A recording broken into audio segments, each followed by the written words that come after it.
Hey guys, let's get more news about Warriors, but first, don't forget to subscribe and leave your like. Draymond has NSFW response to Steph vs. Brunson as NBA's best PG. Knicks point guard Jalen Brunson's rapid ascension has been on full display during an exceptional playoff run this season, but is it enough to unseat Steph Curry as the league's best point guard? Draymond Green certainly doesn't believe so.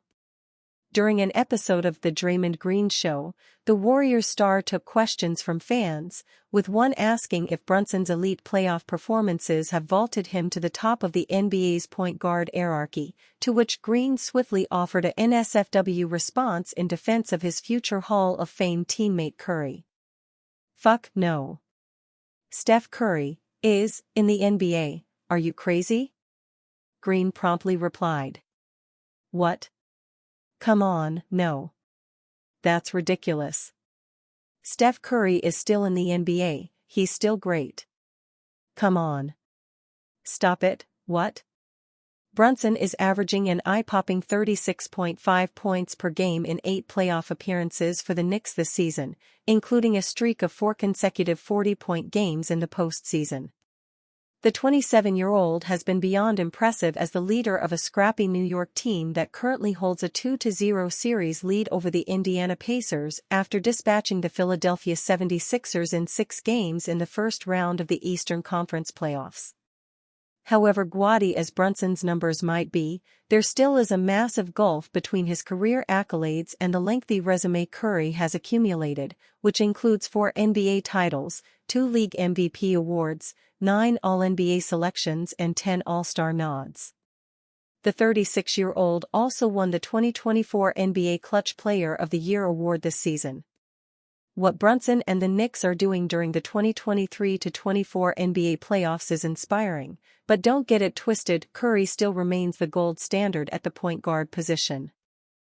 YMO Buckets believes Warriors must prioritize retaining Klay. Maury Spites spent 3 seasons with the Warriors, still follows the team closely and, as a citizen of Planet Hoops, has heard the speculation regarding the future of Klay Thompson.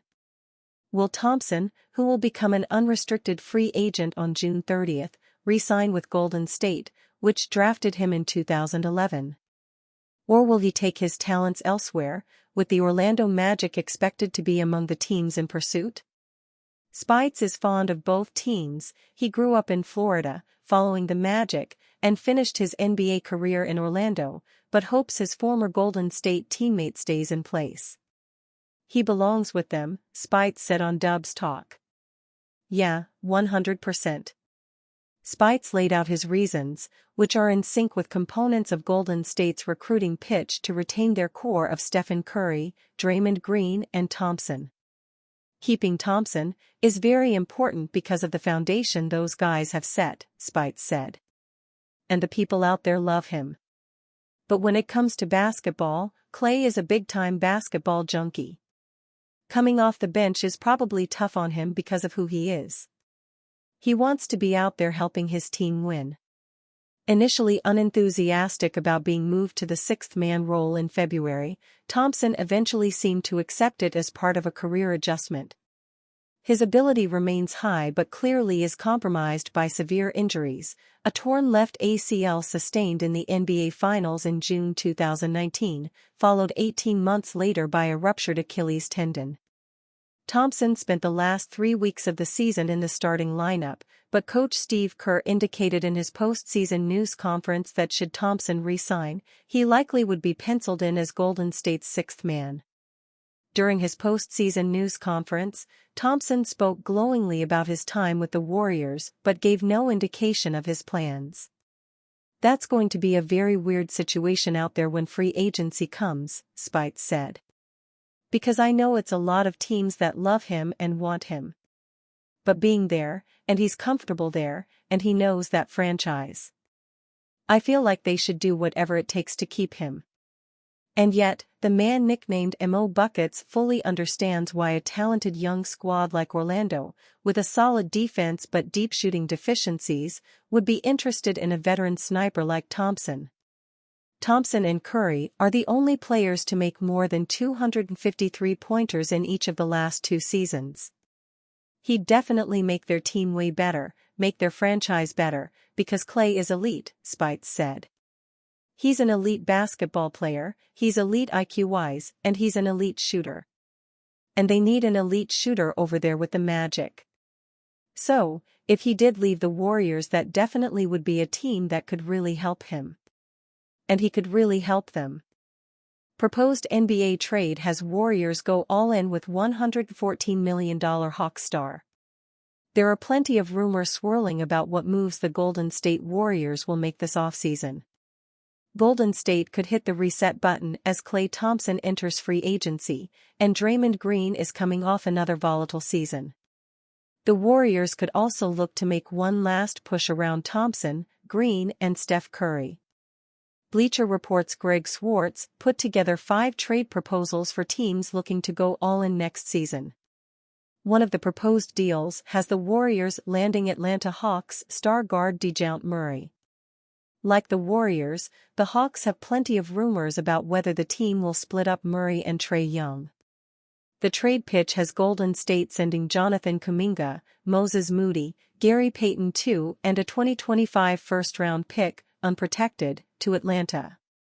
Murray would head to the Warriors as the focal point of this blockbuster deal. Let's take a look at whether this trade pitch makes sense for either the Warriors or Hawks. The Warriors would essentially become a big 4, with Murray added to Curry, Thompson, and Green. There is plenty to like about Murray, who is a former All-Star and member of the All-Defensive team.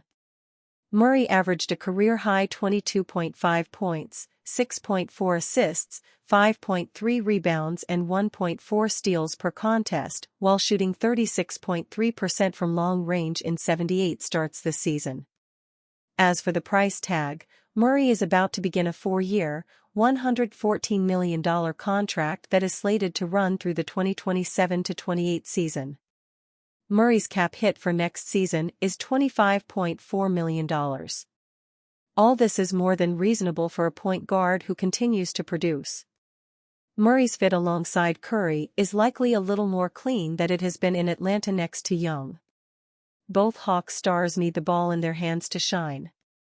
Swartz believes the Warriors should be operating like a desperate team this offseason given Curry's shrinking window. The Warriors should be operating like a desperate team this offseason after finishing 10th in the West and missing the playoffs, Swartz wrote in May 9, 2024 story titled, Blockbuster NBA Trades for Teams Ready to Risk It All. Curry would still get to defend the smaller backcourt opponent and focus more on shooting, always a good thing for him, and less on making plays for others. Klay Thompson can still serve as the team's starting small forward if he re-signs, which may be best as he enters his age 34 season. Giving up some of the young talent is necessary to get an all-star talent like Murray, and the Warriors still get to keep Brandon Podziemski and Tracy Jackson-Davis. It remains to be seen what the Hawks will do this offseason. The roster is not devoid of talent, but pieces like Young and Murray have been unable to thrive together. During an exclusive interview with Heavy Sports, Atlanta native Taylor Rooks reflected on the trade rumor swirling around the two Hawks guards. Rooks wonders if it could be Young that is the guard that the Hawks front office trades this offseason. In terms of what they should do in the offseason, I am a big advocate of I want every player to get into the situation that works for them, the TNT Sports analyst told Heavy Sports during an April 18 interview. I think that if Trae and the Hawks end up having a conversation and they feel like, okay, this has not been working. We obviously had a great year in 2021. We went to the Eastern Conference Finals. But I think that Hawks fans are trying to figure out what is the missing piece. Is it that piece is missing, or is it that piece needs to be swapped? Rooks added. Whatever it is, I think that Hawks fans really took a liking to Dejounte. Dejounte was able to step up a lot when Trae was hurt. That team was able to click in a lot of ways. This trade would return the franchise to building around Young. Kuminga and Moody give Atlanta two intriguing wings to play alongside Young. Both players still possess a lot of upside, even if they lack the current star power of Murray. And you, fan? What do you think of the situation of Dejounte Murray? Leave your opinion in the comments.